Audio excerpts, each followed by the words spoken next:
Olá, meus amigos e minhas amigas, cirurgia do trauma aqui com o João Ricardo, agora num tema excepcionalmente importante que são as queimaduras. Precisamos nos atentar aos conceitos das queimaduras, porque invariavelmente alguém vai perguntar para a gente. E eu vou fazer até um desafio da gente fazer uma aula para que vocês compreendam realmente, para que isso ajude na vida prática de vocês. Vamos tentar falar de um ponto de vista bastante prático, dizendo condutas do que a gente precisa fazer em relação aos queimados. Então vamos lá.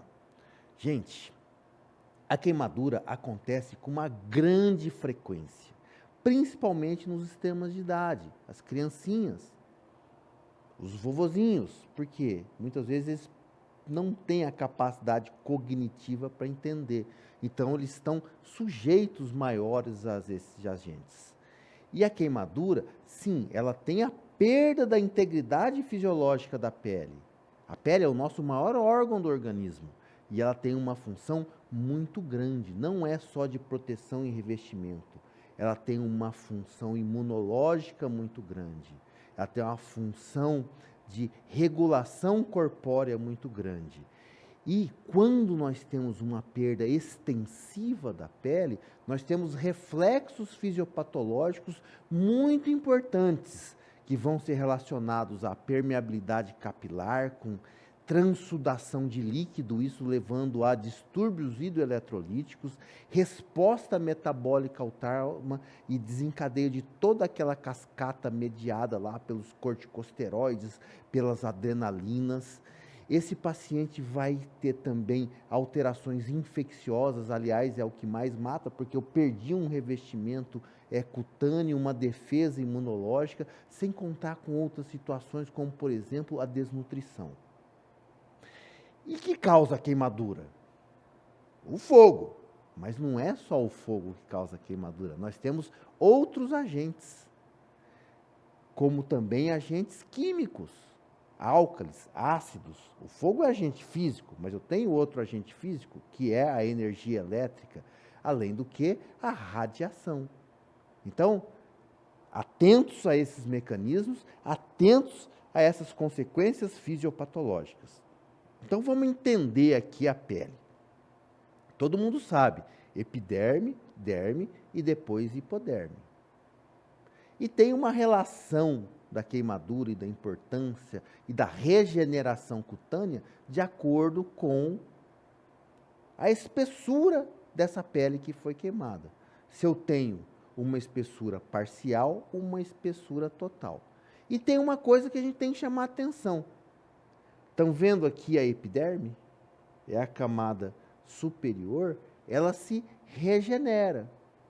E a epiderme é interessante que ela faz um fundinho aqui, um pocinho, sua celularidade vem fazendo os folículos pilosos. Então, na área que tem pelinhos, a queimadura precisa ser mais profunda um pouco para eu não ter regeneração, como por exemplo no couro cabeludo. O couro cabeludo é de mais fácil regeneração porque eu tenho muito folículo piloso. Então isso é bastante interessante. Queimaduras já da derme e da hipoderme, eu vou ter substituição do tecido normal por um tecido fibroso sem a reserva funcional. Isso chama cicatriz. Então, a cicatriz, por definição, é a substituição do tecido normal por uma fibrose. E aí eu posso ter retrações e outras alterações. Agora, quando é superficial na epiderme, eu tenho a regeneração. E isso é importante porque eu vou ter diferentes graus. Superficial, ela pegou só a epiderme, então ela tem regeneração. É a queimadura solar, você ficou lá na praia, na piscina, etc. Não passou o protetor solar, estava lá com o seu branco hospital, resolveu no feriado tomar lá um sol e não se protegeu adequadamente. Queimadura de primeiro grau. Segundo grau, eu já tenho uma espessura parcial. e a derme já está comprometida. Muito dolorosa, e ela tem a formação de bolhas. Já no terceiro grau, eu já tenho a invasão de toda a espessura da pele, tem aquele aspecto branco mosqueado, e já não é mais dolorosa, porque as terminações nervosas elas foram queimadas, elas não exercem mais funções. Então, se a gente fosse fazer aqui um quadrinho para a gente entender, primeiro grau, apenas a epiderme. Calor, também é dolorosa, não tem formação de bolha, descama por poucos dias, regride sem deixar cicatrizes e tem pouca ou nenhuma repercussão sistêmica. Claro que você vai tomar bastante líquido, você ficou lá exposto ao sol e você precisa se hidratar. É a queimadura lá, do biquíni. E a queimadura de segundo grau? Essa já comprometeu totalmente a epiderme e também a derme. Ela é extremamente doloroso, não tem regeneração, mas ela tem os processos cicatriciais, que inclusive é mais lento, de 2 a 4 semanas. Pode deixar sequelas, inclusive, como a discromia superficial e a cicatriz quando ela é mais profunda, que depende muito da espessura comprometida. Então, eu já tenho um problema maior aqui na queimadura de segundo grau. E na queimadura de terceiro grau, aí eu já tenho um grande problema. Todas as camadas da pele, inclusive o subcutâneo, pode lesar tendões, ligamentos, ossos, músculos. Tem aí algumas dados de literatura querendo colocar a queimadura também de quarto grau, que seria aquela que carbonizou ossos, músculos, etc. Mas, no programa TLS, do trauma, eles consideram terceiro grau. É indolor, terminação nervosa já foi embora. Lesão branca ou marrom, inelástica, não tem regeneração, vai necessitar enxertia, vai ter retração das bordas, inclusive esses enxertos eles precisam ser cuidadosamente adequados e planejados por causa desses processos cicatriciais e de retração. Está ali o exemplo. Lá na Faculdade de Medicina USP de Ribeirão Preto, fizeram uma perguntinha lá numa prova de residência. Considerando pacientes vítimas de queimadura, pode-se afirmar que as queimaduras na região dorsal costumam apresentar pior prognóstico. O prognóstico da queimadura depende da localização ou depende da invasão do grau? Queimaduras químicas devem ser tratadas inicialmente com nebulização. A antibiótico terapia intravenosa deve ser instituída já na sala do atendimento inicial, para todos os tipos de queimadura. A reptilização dependerá da manutenção de glândulas sebáceas e sudoríparas, bem como os folículos pilosos. Olha só que interessante. Antibiótico terapia intravenosa já na sala de atendimento. Você chega lá com uma queimadura de primeiro grau, que você ficou lá na piscina e está com muita dor, vai ter que tomar antibiótico venoso? Não dá. A epitelização dependerá da manutenção das glândulas sebáceas e sudoríparas, quer dizer, da manutenção da epiderme. Isso que ele está colocando aqui. Bem como os folículos pilosos. Então, quando eu tenho destruição dos anexos, ou seja, destruição de toda a epiderme, naturalmente, eu já tenho comprometimento importante e eu não tenho mais reptilização, eu vou ter cicatrização. Então, a resposta correta é que a reptilização dependerá da manutenção dos seus anexos. Legal? Olha só, tem gente que sempre pergunta algum conceito. Vamos falar da fisiopatologia, então, das lesões térmicas, que isso é bastante importante, porque a pele sendo o maior órgão, ele vai trazer transtornos e eventos para outros compartimentos e outras regiões corpóreas. Primeira coisa que a gente tem que entender é que existe um efeito local na área queimada. Por isso que é muito importante a gente entender que dificilmente um paciente vai ter só queimadura de segundo grau ou só queimadura de terceiro grau, porque você tem uma área central que faz uma coagulação central e tem as áreas periféricas, áreas intermediárias e áreas externas.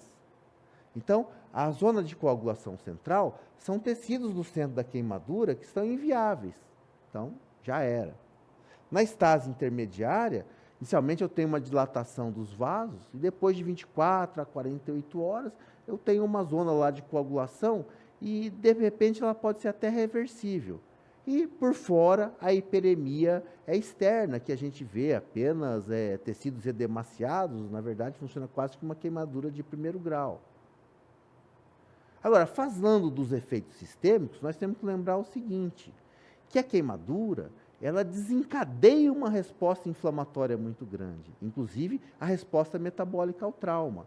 Então, nós temos o cortisol, a adrenalina, levando aquela resposta metabólica, renal, etc., que a gente estuda quando fala sobre resposta metabólica ao trauma, mas ela desencadeia um processo inflamatório grande também, desencadeando a liberação de fatores inflamatórios pró-inflamatórios, que são lá citocinas, histaminas, serotoninas, sininas, prostaglandinas.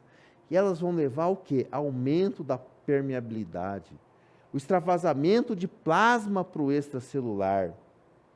Isso leva a edema. Eu tenho extravasamento de plasma, edema, eu tenho menos líquido intravascular. Então, esses pacientes evoluem com hipovolemia. Daí a importância da gente fazer uma reposição muito importante. Junto com essa hipovolemia, eu tenho os fenômenos que vão tentar fazer a compensação, como vasoconstrição, a hemoconcentração, o aumento da frequência cardíaca, né, as alterações cardíacas também. Então, resumindo, o que a gente tem ali de efeito, principalmente da parte circulatória? Eu tenho a diminuição da pressão oncótica intravascular. Por quê? Porque teve transsudação, aumentou a permeabilidade capilar, extravasando o plasma para o extracelular, eu tenho hipoproteinemia. Então, a pressão oncótica intravascular, ela está comprometida. Eu tenho a possibilidade de fazer edema, então, muito grande. O aumento da pressão coloide extravascular. Nós temos também o aumento da viscosidade sanguínea, porque eu perdi plasma. E, além do que, eu tenho uma destruição e diminuição da veia-vida das células vermelhas. Então, as hemácias nossas estão sendo destruídas com maior frequência por causa desses fenômenos inflamatórios. Então, o meu paciente, além disso, ele vai fazer uma tendência bastante grande a ter uma anemia. Então, as alterações hemodinâmicas, depois daquele quadrinho, a gente vê que nós temos liberação de substâncias vasoativas, perda de proteínas e líquidos para o extravascular, edema de 36 a 48 horas, é bastante intenso, e eu tenho diminuição do débito cardíaco, porque eu não tenho líquido no intravascular, eu não tenho retorno venoso, eu não tenho pré-carga, logo o débito cardíaco está diminuído. As alterações hematológicas ainda continuam com a perda do plasma inicial, com a perda da massa eritrocitória, de 8 a 12% ao dia. E isso é bastante importante, porque eu estou num paciente com catabolismo, uma resposta inflamatória muito grande, eu preciso de nutriente, eu preciso de oxigênio. E com a destruição da hemácia, quem é que vai carrear esse oxigênio? Desvio do metabolismo proteico, uma menor produção de hemácias e uma maior produção de fibras para cicatrização. Quer dizer, ele precisa quebrar a proteína que ele tem, quebrar a sua musculatura, então desvio do metabolismo proteico, porque ele precisa disponibilizar proteína na circulação, porque ele precisa fabricar fibra para a cicatrização. Então, esse é um efeito bastante importante, já deixando a gente entender que nós temos uma importância muito grande do ponto de vista de equilíbrio eletrolítico e eu tenho uma importância muito grande do ponto de vista do equilíbrio nutricional, porque ele vai precisar de proteína e energia para fabricar fibra. Além do que, as alterações endócrinas. As alterações endócrinas são óbvias. Por quê? Eu tenho o início de um padrão endócrino catabólico. Então, nível elevado de glucágon, corticoide, catecolaminas, é resposta inflamatória ao trauma. níveis diminuídos de insulina. Por que níveis diminuídos de insulina? Porque ele quer disponibilizar energia. Então, a tendência à hiperglicemia e também da tiroidina T3.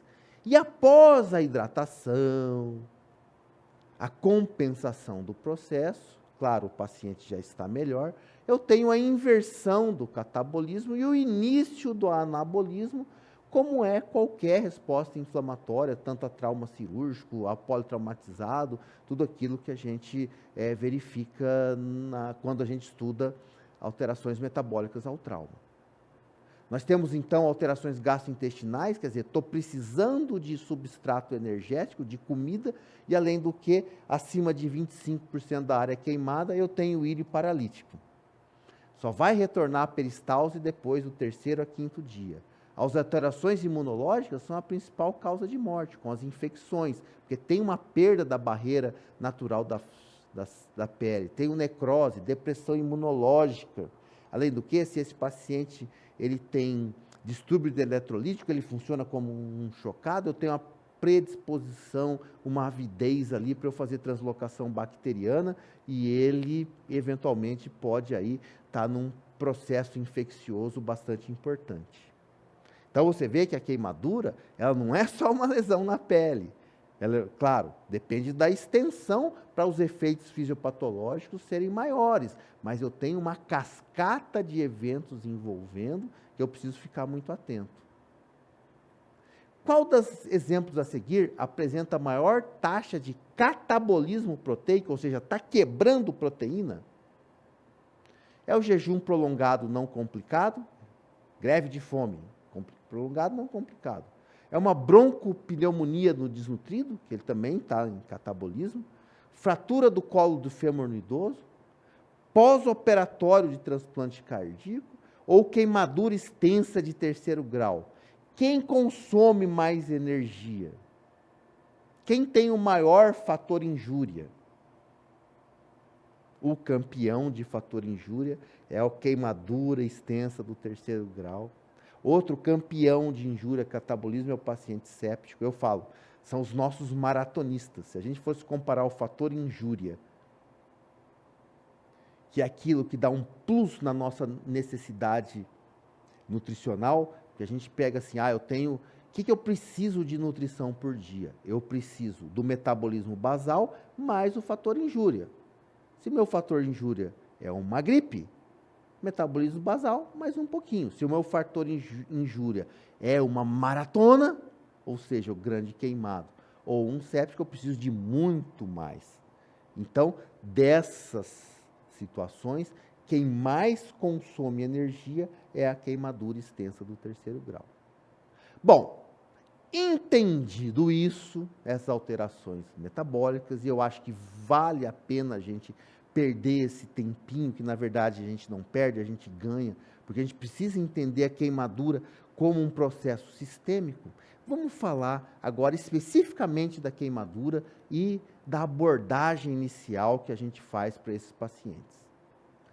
Então, a gravidade vai depender muito do tempo de exposição, da temperatura e também da fonte de queimadura, porque queimadura por calor é diferente da elétrica, que é diferente da química. Queimadura elétrica tem uma fisiopatologia interessante, porque a corrente elétrica ela vai para os bons condutores, a pele é mau condutor, então ela vai queimar músculo e nervo com uma facilidade incrível, e lá vai fazer síndrome do compartimento, porque demaciou o músculo, etc.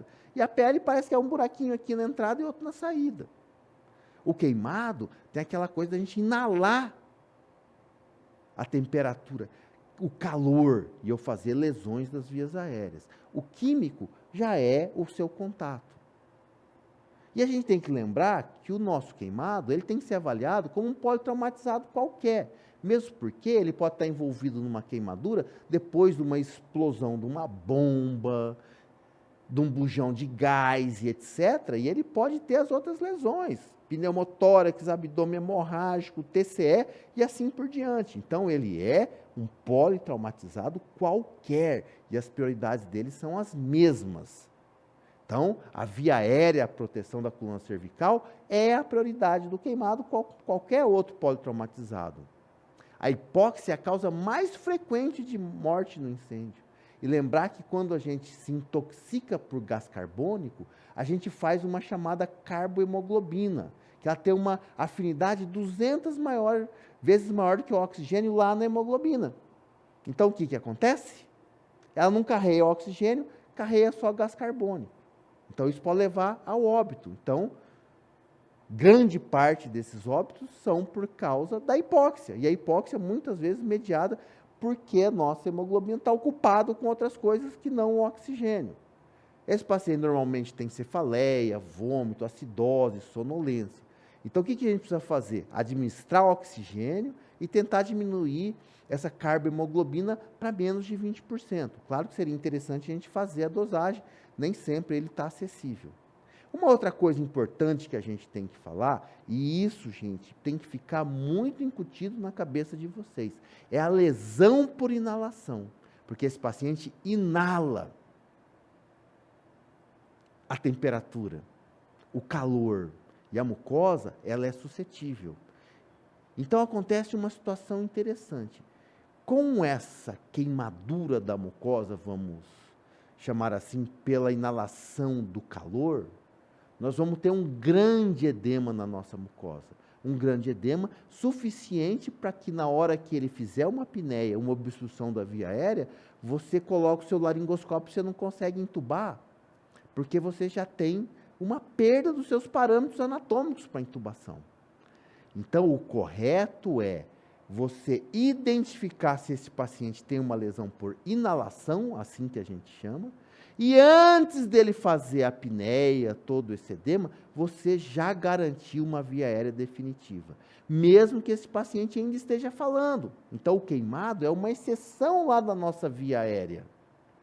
Agora, como que eu sei que ele tem sinais de lesão por inalação? Porque eu tenho que suspeitar. Eu tenho queimaduras do cílio e da face, estridor e principalmente isso aqui, o escarro carbonáceo.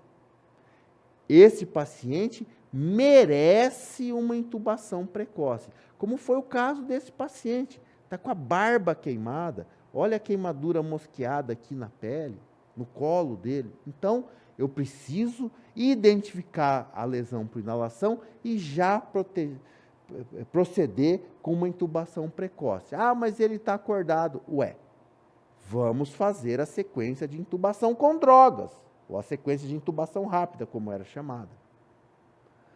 Nós também, além de fazer a lesão por inalação na via aérea alta, nós podemos fazer a lesão da via aérea baixa. E o grande queimado, ele faz uma pneumonia química que é semelhante à síndrome da angústia respiratória do adulto, que é um processo inflamatório irritativo. Fecha os bronquíolos, eu tenho atelectasia. Isso acontece muito quando tem inalação em ambientes fechados, porque não é só a inalação do calor, substâncias tóxicas e irritação química. Esse paciente também tem os sinais de lesão por inalação, escarro carbonáceo, e também merece a intubação precoce. Tem que ficar na ventilação mecânica pelo menos 96 horas. O raio-x de tórax vai mostrar um edema difuso, é que nem a síndrome da angústia respiratória. Então, oxigenação, limpeza da via aérea, fisioterapia e etc. Então, olha só, queimadura também não é só lesão de pele. Eu tenho as consequências na via aérea que merecem o tratamento inicial. B, ventilação. Já resolvemos o problema do ar, intubamos precocemente. Lembra que as vítimas de explosão, pneumotórax simples, hipertensivo, aberto, hematórax, etc. Mas tem uma situaçãozinha especial, que é a queimadura circunferencial no tórax. Ele faz uma espécie de uma carapaça e o paciente não consegue expandir e não ventila. Essa situação especial merece uma conduta chamada escarotomia, que é diferente da fasciotomia, da lesão compartimental da fratura, da fasciotomia da lesão da síndrome compartimental por queimadura elétrica, que eu abro fáscia muscular. A escarotomia, ela vai abranger a limitação constritiva da pele. Então, com essa limitação constritiva, impede dele ter expansão ventilatória, eu preciso fazer uma incisão tipo H, para que eu tenha a liberação da ventilação. Essa é uma condição difícil, extrema, pacientes extremamente graves. Aqui uma fotografia de uma escarotomia feita, eu imagino que isso seja uma figura de necrópsia, esse paciente provavelmente seja morto até pela coloração dele, mas é um procedimento que nós precisamos colocar. E, prestem atenção, porque na hora que fizerem as questõezinhas para você, tem aquela dúvida, o que é escarotomia, o que é fasciotomia? Então, escarotomia, lesão circunferencial no tórax, incisão em H. Fasciotomia, eu tenho abertura do fáscia, do compartimento muscular, porque eu tenho síndrome compartimental que pode levar a rabdomiólise e aquela coisa toda. Então, não confundam as coisas. Olha só uma questão de 2011. Vamos brincar um pouquinho, que eu estou mostrando só coisa feia para vocês.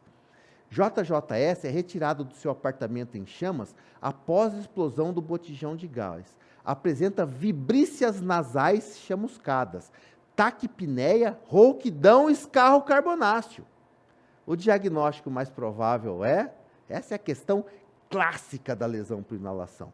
Queimaduras faciais, queimadura das vias aéreas, lesão por inalação, queimadura grave com comprometimento de mais de 70% da área corpórea ou broncoespasmo em paciente predisposto.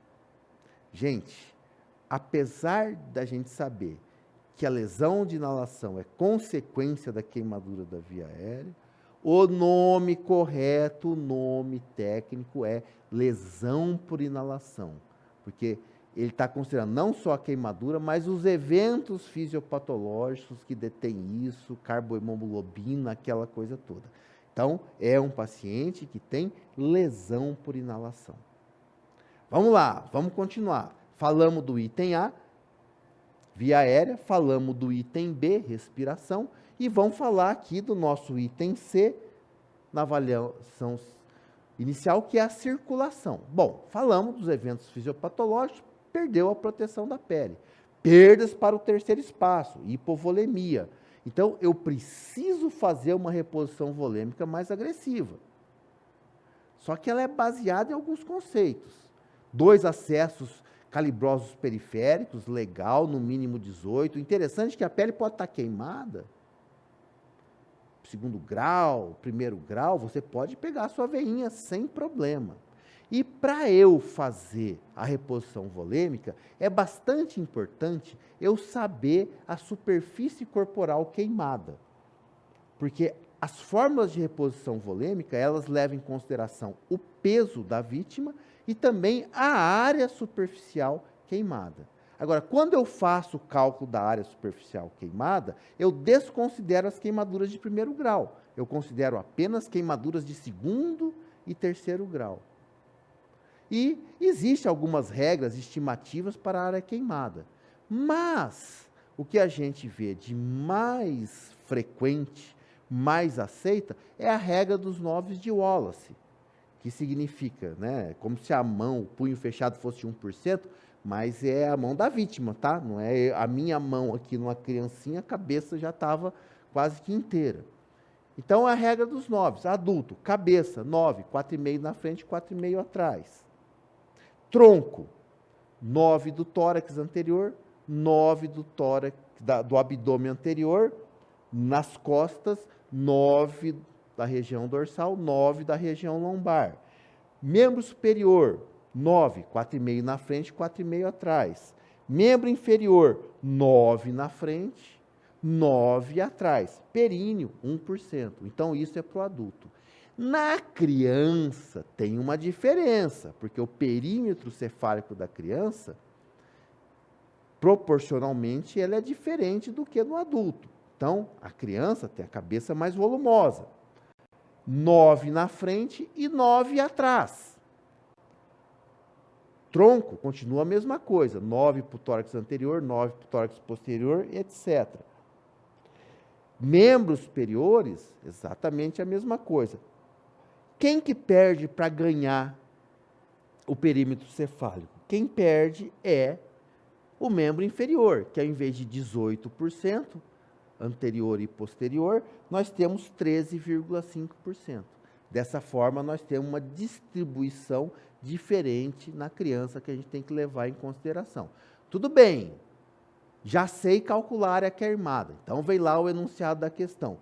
Queimou o tórax anterior, o abdômen anterior e a face ventral, a face anterior de todo o membro superior. Então, tórax anterior.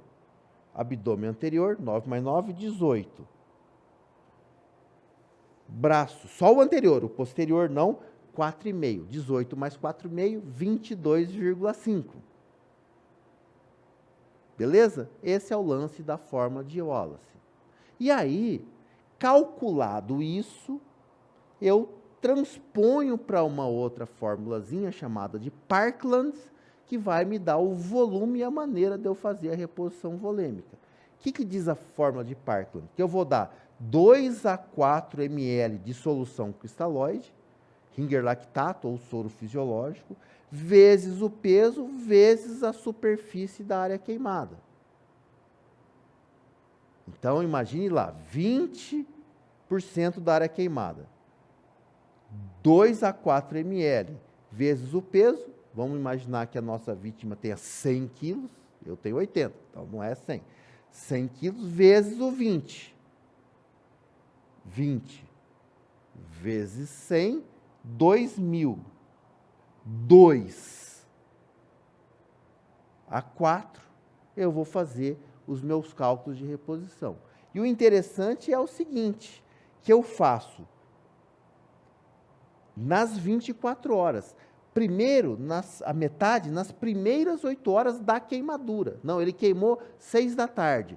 Chegou às 8 da noite, eu vou considerar a primeira metade de reposição nas próximas 6 horas, porque 2 horas da queimadura já foram perdidas.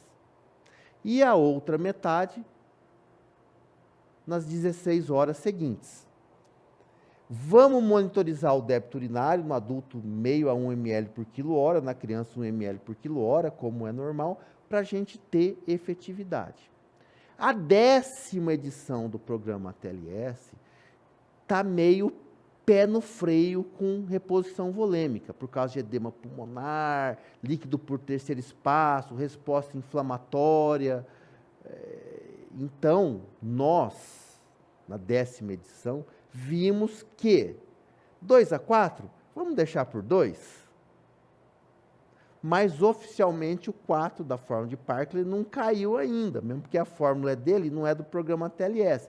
Mas existe uma recomendação para a gente ir um pouquinho mais devagar, e isso aqui é até um macete, nem está lá nas normativas. Porém, a gente calcular daqui para frente 2 seria bastante interessante, porque até então a necessidade e os conceitos de ser muito generoso, quase sempre a gente faz o cálculo com 4. Outras fórmulas também são utilizadas, e essas fórmulas são as fórmulas de Evans e Broke, que utilizam-se coloides, que Parkland só utiliza cristalóide. E tem uma outra fórmula, que é o Broke modificado, que não utiliza coloide.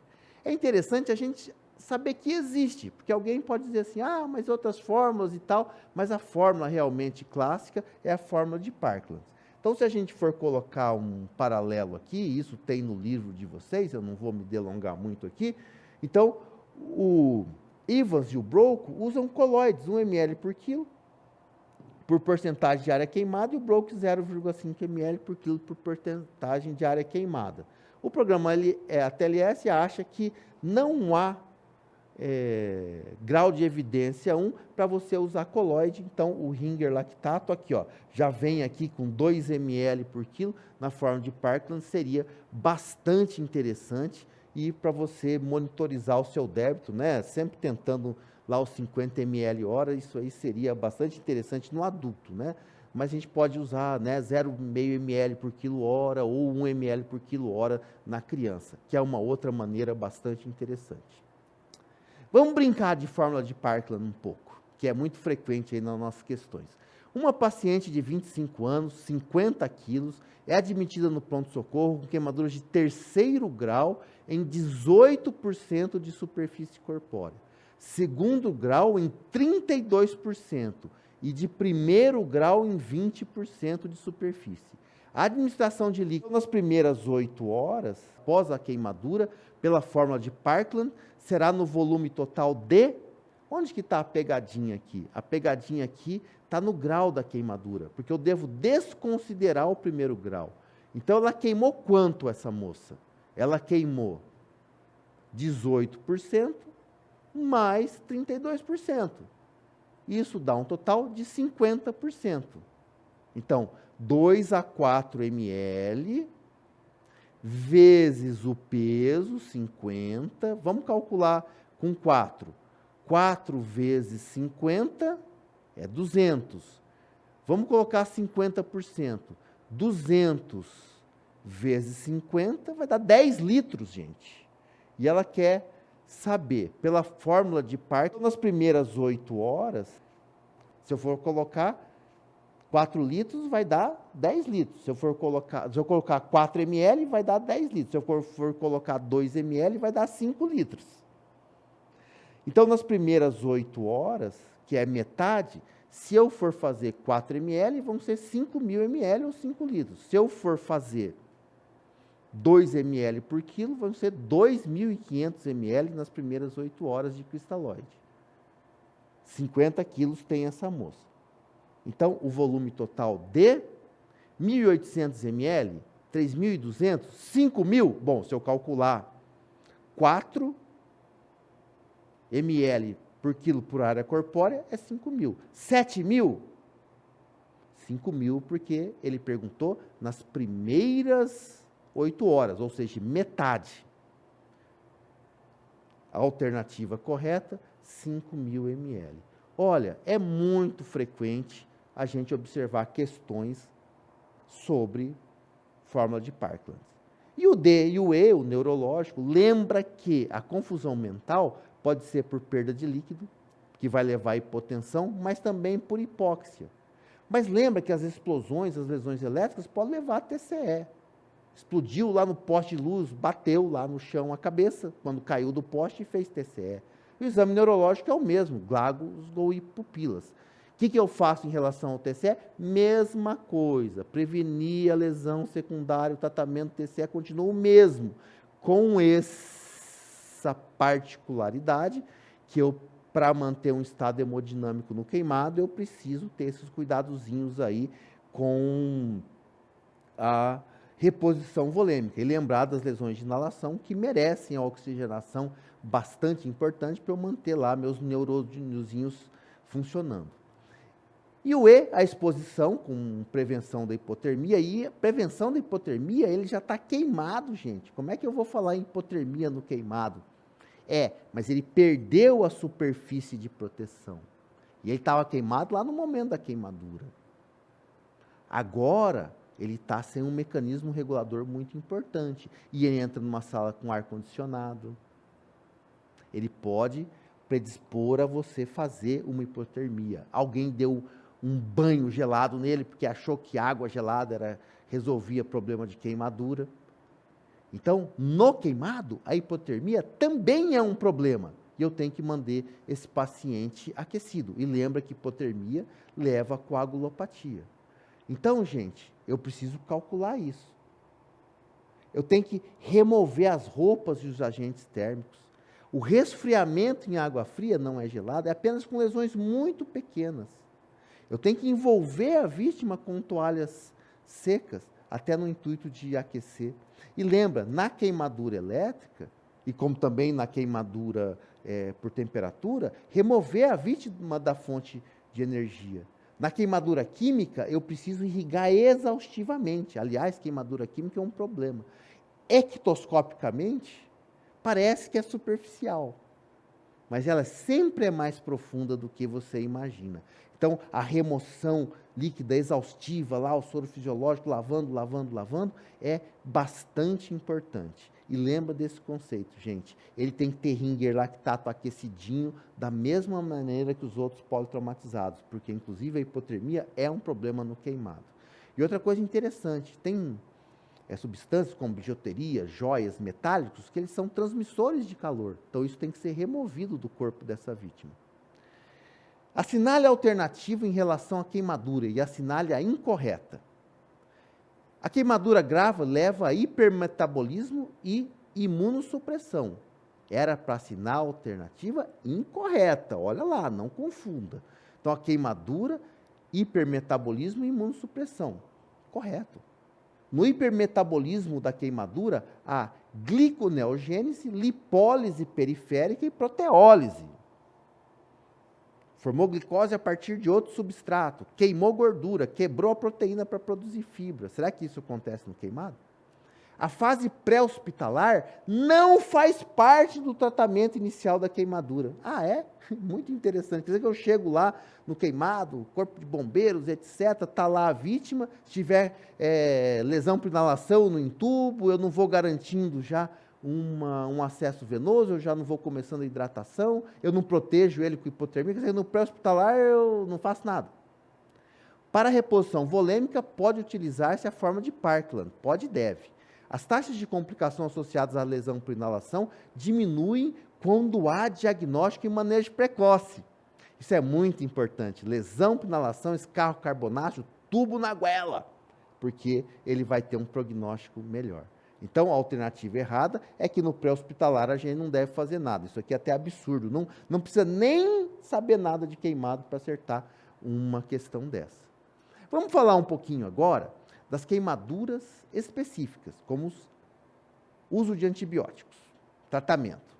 A principal causa de morte é a infecção, não é verdade? Eu tenho que remover as escaras, cobrir isso com enxerto de pele. Já estou fazendo lá no centro de queimado, lá no tratamento. Agora, existe um probleminha lá nos grandes queimados, que é a falta de área doadora. Então, muitas vezes eu vou ter uma dificuldade de fazer curativos biológicos e revestir isso. Então, a recomendação é da gente usar antimicrobiano tópico. É interessante um trabalho que eu vi recentemente de alguns pesquisadores, inclusive lá no Mato Grosso do Sul, usando pele de tilápia para recobrir os queimados. Por quê? Porque elas têm uma quantidade de colágeno 1 muito grande, o couro da tilápia. Então, sendo aí, daqui a pouco, talvez ganhe aí uma dimensão muito maior. Os resultados dessa pesquisa ainda vão ser publicados e analisados. Olha só os antimicrobianos adequados. É antibiótico tópico? Não. Antimicrobiano, antisséptico. Sulfadiazina de prata, indolor, fácil uso, mantém a mobilidade. A desvantagem da sulfadiazina é que pode causar neutropenia. O acetato de mafenida tem boa penetração, não tem resistência bacteriana, tem visibilidade na ferida, mas ela leva a dor, é uma droga de segunda escolha, a primeira sulfadiazina de prata. Ela inibe a anidrase carbônica pulmonar, então tem aí esses senõezinhos. E o nitrato de prata também pode ser utilizado. Ele também não causa hipersensibilidade, é indolor, também não tem resistência bacteriana, mas ele tem pouca penetração na escara, causa descoloração na ferida. Então, apesar da neutropenia, a sulfadiazina de prata, neutropenia é possível, tá, gente? Ela é uma substância bastante utilizada e bastante adequada aí para os segmentos. E o tratamento cirúrgico consiste em revestir após debridamento, quer dizer, tira o tecido necrosado, tecido de granulação, você vai fazer uma cobertura cutânea. Então, a excisão longitudinal e tangencial do tecido é recomendado e você fazer essa cobertura cutânea. O duro quando a queimadura é muito extensa e você não tem pele íntegra suficiente para recobrir todo o que for necessário. A nutrição do queimado merece considerações especiais, porque é um estado catabólico muito grande, a necessidade proteica é grande, inclusive tem até uma fórmula nisso. 25 quilocalorias por quilo de peso é um basal para qualquer doente, mais ou menos conforme o seu catabolismo. E você pode adicionar 40 quilocalorias vezes a superfície de área queimada. Ah, queimou 50%? Vezes 40. você pode adicionar aí mais umas 2.000 calorias, porque o estado hipercatabólico é muito grande no grande queimado. Lembra que esse paciente tem ilho paralítico? E, eventualmente, eu vou precisar, inicialmente, usar uma nutrição parenteral, mas sempre lembrando que a nutrição enteral, ele está entubado, está alguma coisa, ela é sempre vantajosa, por causa da translocação bacteriana e outros cuidados que a gente vai discutir lá na cirurgia geral 1, naqueles capítulos. E a úlcera gástrica por estresse que existe, não é estresse nervoso, é estresse hemodinâmico, chamada a úlcera de Curlin.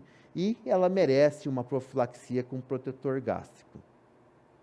Um paciente, após queimadura térmica, envolvendo mais de 50% da superfície corpórea, foi internado em estado grave em unidade de terapia intensiva.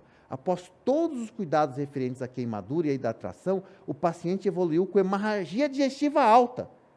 Qual que é a principal hipótese diagnóstica?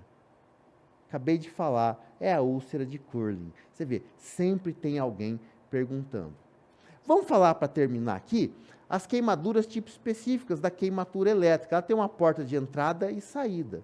E ela tem um dano muscular sempre muito importante, porque o músculo nervo, ele carrega bem a eletricidade. Então, você vê uma entrada na pele, uma saída em outro lugar da pele, fala, nossa, mas só queimou aqui, queimou ali. Não, ele foi queimando para tudo quanto é lugar. E a musculatura edemacia, faz síndrome do compartimento, que nem lá no trauma musculoesquelético. Isso leva a rabdomiólise, consequência, mioglobinúria, arritmias cardíacas, o dano renal, uma insuficiência renal muito difícil de ser controlado. Então, esse paciente precisa de alcalinização da urina, diurese osmótica e fasciotomia, que é diferente de escarotomia lá na queimadura circunferencial do tórax. Fasciotomia na síndrome do compartimento muscular, para que a gente faça o tratamento dessa síndrome do compartimento. E a queimadura elétrica merece isso. E a queimadura química, como eu falei para vocês, geralmente ela é mais profunda que parece. A água de bateria é a mais comum, que é por álcool, mas pode ser por ácido, por fenol, por fósforo. E os ácidos levam a dor e ulceração. Mas os álcools, elas são mais profundas e elas acompanham-se de necrose por liquefação. O atendimento inicial lava abundantemente, lava, e ele precisa ir para um centro de queimado, porque lá o cirurgião plástico vai cuidar da reabilitação dessa área. E quem que eu vou internar desses pacientes que chegaram lá no pronto atendimento? Central de regulação, ele precisa internar, eu não vou mandar ele embora. Na verdade, você vai ver que você não vai internar. Aquele paciente está com queimadura de primeiro grau, e a queimadura de segundo grau em superfícies muito pequenas e tal. Então, tem alguns algoritmozinhos aqui, porque é para indicações de transferência para o centro de queimados.